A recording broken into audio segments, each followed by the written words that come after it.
Hello friends, જય શ્રી કૃષ્ણ બધાને. આજે આપણે એકદમ ક્રિસ્પી અને ચટપટા એવા 5 સલાડ બનાવીશું, જે પ્રોટીન, ફાઇબર, વિટામિન્સથી ભરપૂર હોવાના કારણે હેલ્ધી હોવાની સાથે સાથે ટેસ્ટી પણ એટલા જ છે. અને જો તમે વેટ લોસ કરવા ઈચ્છતા હોય તો ડિનર કે લંચ સ્કીપ કરી અને ખાલી આ સલાડ એક બાઉલ ખાઈ લેશો તો પેટ પણ ભરાઈ જશે અને વજન પણ ઘટશે. તો આજની આ રેસીપી તમને પસંદ આવે તો વિડીયોને એક લાઇક કરી ચેનલને સબસ્ક્રાઇબ જરૂરથી કરી નાખજો અને દરેક નવા વિડીયોના નોટિફિકેશન માટે બાજુમાં આપેલા બે લાઇકનને ઓલ પર કરી નાખજો. તો ચલો રેસીપીની શરૂઆત કરી દઈએ. સૌથી પહેલાં આપણે મકાઈનું સલાડ બનાવીશું. તો એના માટે અહીં મેં અમેરિકન મકાઈના 2 ડોડાને બાફી અને પછી તેના દાણા કાઢી લીધા છે અને બાફવામાં મેં થોડુંક મીઠું એડ કર્યું હતું. હવે આપણે કડાઈ લઈ લઈએ. તેમાં 1 ચમચી જેટલું તેલ લઈ લઈશું. તમે તેલની બદલે ઘી પણ લઈ શકો છો. હવે આની અંદર આપણે 1 મોટી ચમચી લસણની કટકી નાખી દઈએ. તમે જો લસણ ન ખાતા હોય તો સ્કીપ કરી શકો છો. લસણને તેલમાં સહેજ સાંતળી લઈશું એટલે એની કચાશ દૂર થઈ જાય. અને હવે આની અંદર આપણે લગભગ 1.5 થી 2 ચમચી જેટલી શેઝવાન ચટણી ઉમેરીશું. શેઝવાન ચટણીના કારણે આનો સ્વાદ ખૂબ જ સરસ આવે છે. અને એકદમ સ્લો ફ્લેમ કરી અને આ ચટણીને બરાબર મિક્સ કરી લઈએ. અને હવે આપણે જે મકાઈ બાફીને રાખી હતી તે દાણા આની અંદર એડ કરી દઈએ. અને આ શેઝવાન ચટણી સાથે આ મકાઈના દાણાને આપણે 1 થી 1.5 મિનિટ માટે સાંતળી લઈશું, જેથી તેનો બધો જ ફ્લેવર છે તે મકાઈના દાણામાં બેસી જશે અને જેના લીધે સલાડ ખાવામાં એકદમ સરસ ટેસ્ટી લાગશે. તમે એમનેમ પણ આ મકાઈ ખાઈ શકો છો, અંદર તમારે શાકભાજી ન નાખવું હોય તો. આને મેં 1 થી 1.5 મિનિટ સાંતળી લીધી છે. હવે આને આપણે નીચે લઈને એક બાઉલમાં નાખી દઈએ એટલે જલ્દીથી ઠંડી થઈ જાય. ઠંડી થઈ જાય પછી જ આપણે આની અંદર બીજા વેજીટેબલ્સ એડ કરીશું. તો થોડીક વાર પછી આપણી મકાઈ સરસ ઠંડી થઈ ગઈ છે. તો હવે આની અંદર આપણે થોડાક સલાડ ઉમેરી દઈએ. તો સૌથી પહેલાં ઝીણી સુધારેલી કાકડી લઈ લીધી છે.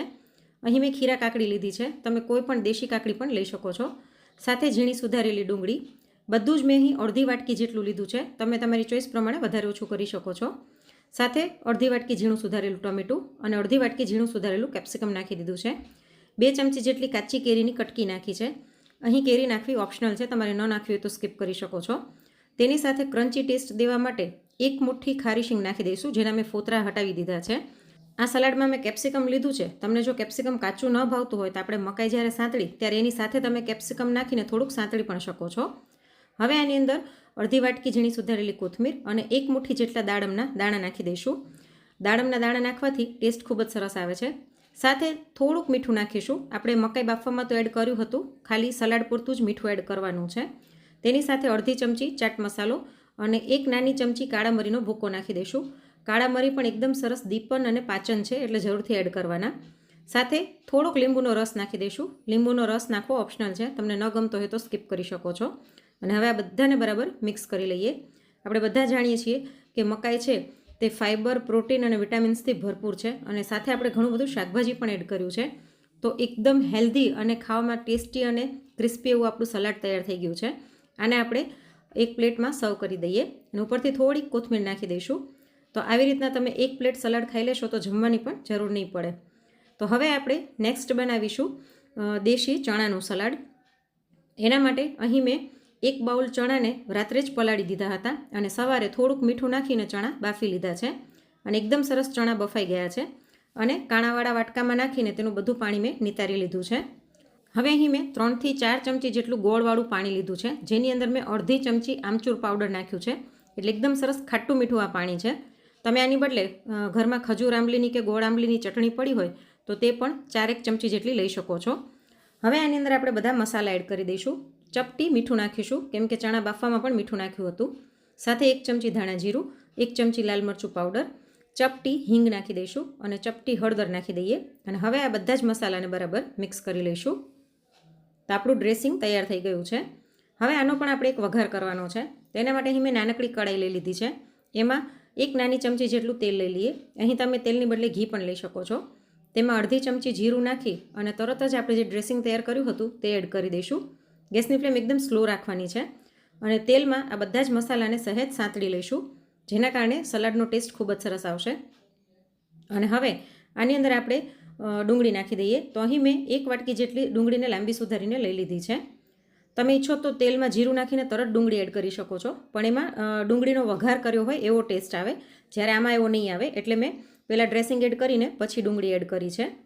હવે આને બરાબર મિક્સ કરી અને સ્લો ફ્લેમ પર 1 મિનિટ માટે થવા દઈશું, એટલે ડુંગળીની કચાશ દૂર થઈ જશે અને થોડીક ચડી પણ જશે. તો 1 મિનિટ જેવું થઈ ગયું છે. હવે આની અંદર આપણે બાફેલા જે ચણા હતા એ એડ કરી દઈએ અને તેની સાથે 1 ચમચી જેટલો અહીં મેં છોલે મસાલો લીધો છે. તમારી પાસે એ ન હોય તો ગરમ મસાલો પણ એડ કરી શકો છો.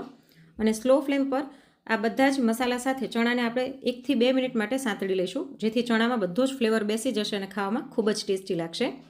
આજના બધા સલાડ છે તે આપણે જમવાની બદલે લઈ શકીએ છીએ, એટલે મેં આમાં થોડોક વઘાર કર્યો છે, પણ તમે એમને કાચા પણ લઈ શકો છો. તો આપણા ચણા સરસ સંતળાઈ ગયા છે, તેને આપણે એક બાઉલમાં નાખી દઈએ અને હવે આને પણ આપણે થોડાક ઠંડા થવા દઈશું. આ સલાડ બધા ફટાફટ બની જાય છે અને ખાવામાં ખૂબ જ ટેસ્ટી લાગે છે. તો જો આપણા ચણા ઠંડા થઈ ગયા છે, હવે આની અંદર આપણે એક બાફેલું બટેટું એડ કરી દઈએ, જેને મેં ઝીણા ટુકડામાં સુધારી લીધું છે. તમારે બટેટું ન નાખવું હોય તો સ્કીપ કરી શકો છો. સાથે ઝીણી સુધારેલી કાકડી, ઝીણું સુધારેલું ટમેટું અને 2 ચમચી જેટલી કાચી કેરીની કટકી એડ કરી દઈશું. તેની સાથે થોડીક ઝીણી સુધારેલી કોથમીર નાખી દઈએ અને હવે અડધી ચમચી ચાટ મસાલો, ચપટી સંચળ અને 1 નાની ચમચી જેટલા કાળા મરીનો ભૂકો નાખી દઈશું, જેનાથી તીખાશ પણ સરસ આવશે. અને થોડોક લીંબુનો રસ નીચોવી અને આ બધાને બરાબર મિક્સ કરી લઈએ. તો તમે ચણાનું સલાડ તો ઘણી વખત ખાધું હશે, પણ આવી રીતના ક્યારેય નહીં બનાવ્યું હોય. તો આ બધું જ બરાબર મિક્સ થઈ જાય એટલે હવે આની અંદર આપણે ક્રન્ચી ટેસ્ટ દેવા માટે થઈ અને 1 મુઠ્ઠી જેટલા દાડમના દાણા નાખી દઈશું અને આ બધાને બરાબર મિક્સ કરી લઈએ. તો એકદમ ટેસ્ટી અને ચટપટું એવું આપણું ચણાનું સલાડ પણ તૈયાર થઈ ગયું છે. તેને આપણે સર્વ કરી દઈએ અને ઉપરથી થોડીક કોથમીર નાખી દઈશું. તો તમે દેશી ચણાનું સલાડ આવી રીતના ક્યારેય ટ્રાય ન કર્યું હોય તો એક વખત જરૂરથી ટ્રાય કરજો. હવે આપણે ત્રીજું બનાવીશું શિંગદાણાનું સલાડ. આપણે બધા જાણીએ છીએ કે શિંગદાણા છે તે પણ પ્રોટીન, ફાઇબર અને વિટામિનથી ભરપૂર છે. તો અહીં મેં 1 બાઉલ કાચા શિંગદાણાને કુકરમાં નાખી થોડુંક મીઠું નાખી અને 3 થી 4 વિસલ વગાડી લીધી હતી. એટલે આ સરસ બાફેલા દાણા છે.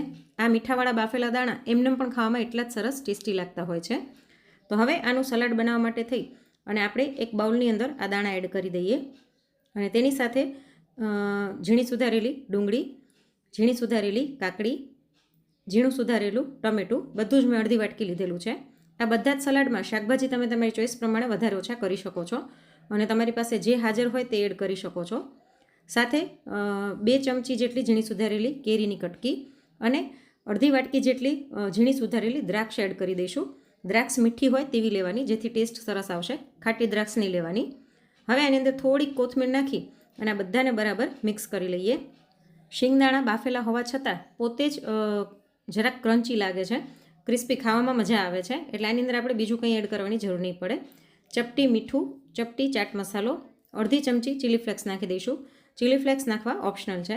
અને સાથે અડધી ચમચી કાળા મરીનો ભૂકો નાખી દઈએ અને થોડોક લીંબુનો રસ નીચોવી દઈશું અને બધું બરાબર મિક્સ કરી લઈએ. તો ફટાફટ બની જાય અને ખાવાની મજા પડી જાય એવું આપણું શિંગદાણાનું સલાડ બની ગયું છે. આને પણ આપણે સર્વ કરી દઈએ. તમે આવી રીતના બાફેલા શિંગદાણાનું સલાડ જો ક્યારેય ટ્રાય ન કર્યું હોય તો એક વખત જરૂરથી ટ્રાય કરજો. અને ઉપરથી હું ગાર્નિશિંગ માટે થોડીક ઝીણી સેવ નાખું છું. આ ઓપ્શનલ છે, તમારે ન નાખ્યું હોય તો સ્કીપ કરી શકો છો. તો ખાવાની મજા પડી જાય એવું હેલ્ધી અને ટેસ્ટી શિંગદાણાનું સલાડ તૈયાર છે. હવે આપણે ચોથું બનાવીશું ચણાની દાળનું સલાડ. આપણે બધા જાણીએ છીએ કે ચણાની દાળ પણ પ્રોટીનથી ભરપૂર હોય છે. તો અહીં મેં 1 વાટકી ચણાની દાળને અડધી કલાક ગરમ પાણીમાં પલાળીને રાખી હતી અને પછી તેની અંદર ચપટી મીઠું નાખી અને 3 વિસલ વગાડી લીધી છે. તો જો ચણાની દાળ એકદમ સરસ બફાઈ ગઈ છે અને છતાં દાણો આખો દેખાય છે. બફાયા પછી તેને મેં કાણાવાળા બાઉલમાં કાઢી લીધી હતી, એટલે જલ્દી ઠંડી પણ થઈ જાય અને વધારાનું પાણી પણ નીકળી જાય. તો આ ઠંડી થયેલી બાફેલી દાળને આપણે એક બાઉલમાં લઈ લઈએ. તેની સાથે ઝીણી સુધારેલી કાકડી, ઝીણા સુધારેલા ટમેટાં, ઝીણી સુધારેલી ડુંગળી અને સાથે કેરીની કટકી નાખી દઈશું અને તેની સાથે થોડીક ઝીણી સુધારેલી કોથમીર નાખી દઈએ અને આની અંદર આપણે 8 થી 10 ફુદીનાના પાન નાખીશું. ફુદીનાનો ફ્લેવર ચણાની દાળ સાથે ખૂબ જ સરસ લાગે છે. તો ફુદીનાના પાનને પણ આપણે ઝીણા ઝીણા સુધારીને એડ કરી દઈએ. તમારી પાસે આવી રીતના ફુદીનો હાજરમાં ન હોય તો ફુદીનાની ગ્રીન ચટણી પડી હોય તો એ પણ તમે થોડીક એડ કરી શકો છો. એ પણ ખાવામાં ટેસ્ટી લાગશે. સાથે અડધી વાટકી ખારી શીંગ મેં લીધી છે અને થોડાક દાડમના દાણા નાખી દઈશું અને હવે આની અંદર મસાલા કરી લઈએ. તો સ્વાદ પ્રમાણે મીઠું, અડધી ચમચી ચાટ મસાલો, 5 ચમચી જેટલું સંચળ પાવડર અને અડધી ચમચી કાળા મરીનો ભૂકો એડ કરી દઈએ. સાથે અડધી ચમચી શેકેલ જીરું પાવડર નાખી અને હવે આ બધાને બરાબર મિક્સ કરી લઈશું.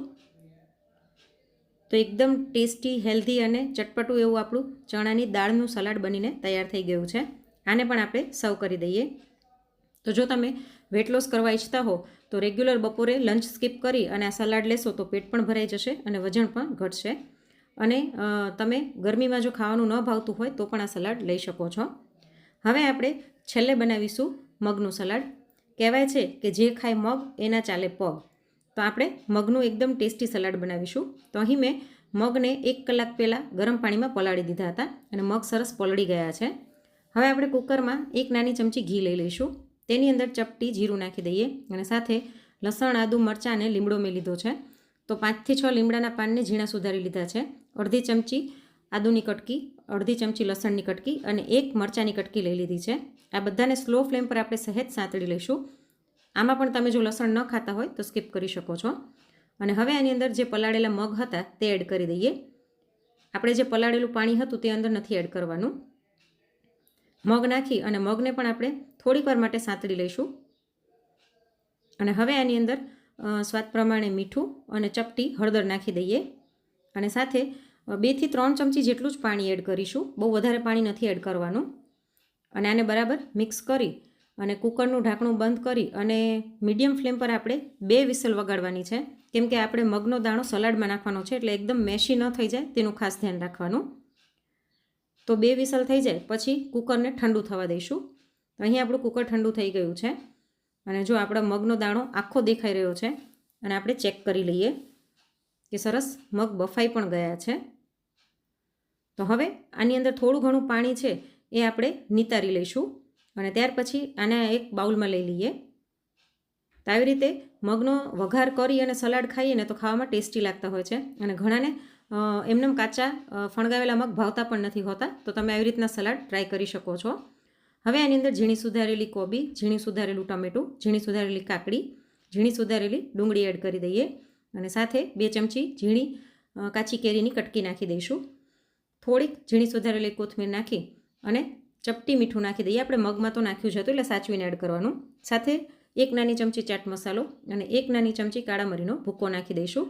અને હવે આ બધાને બરાબર મિક્સ કરી લઈએ. આપણે મગ વઘારીને લીધા છે એટલે એક્સ્ટ્રા કોઈ મસાલા એડ કરવાની જરૂર નહીં પડે. અને હવે ઉપરથી આમાં થોડીક ખારી શીંગ હું એડ કરું છું, જેના મેં ફોતરા કાઢી લીધા છે. અને સાથે થોડાક દાડમના દાણા પણ નાખી દઈશું. આમાં પણ તમે ઈચ્છો તો લીલી દ્રાક્ષ ઝીણી સુધારીને એડ કરી શકો છો. તો બધું બરાબર મિક્સ કરીને હવે સર્વ કરી દઈએ. તો એકદમ ક્રિસ્પી, ચટપટું, હેલ્ધી અને ટેસ્ટી એવું આપણું મગનું સલાડ તૈયાર થઈ ગયું છે. તમને જો ફણગાવેલા મગનું સલાડ ન ભાવતું હોય તો એક વખત આવી રીતના મગનું સલાડ જરૂરથી ટ્રાય કરજો. તો હવે આની ઉપર આપણે થોડી કોથમીર નાખી અને આને ગાર્નિશ કરી લઈએ.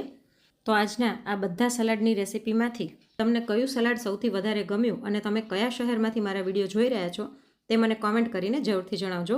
અને જો આજની રેસિપી ગમી હોય તો લાઈક કરીને વધુમાં વધુ શેર પણ કરજો. અને જો ફેસબુક પર વિડીયો જોઈ રહ્યા હોય તો પેજને ફોલો કરવાનું ન ભૂલશો. જલ્દી મળીશું એક નવી રેસિપી સાથે. Thanks for watching.